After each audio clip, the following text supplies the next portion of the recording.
міне жерде бak. Міне осы жерде мына өсті жатты осыда. Мен теме тартайын деп мұсыр төгейін деп шыққан кезім ғой. Жарым түн болады.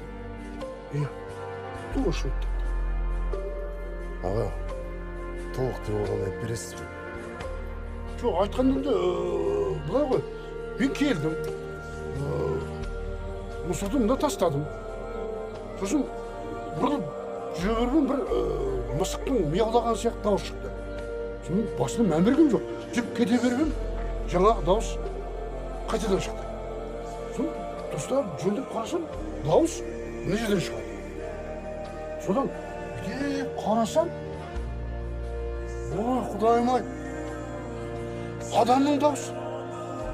Жейдек оралған, екі көз бақырайып, жас сәби сүңгінің ішінде жатыр.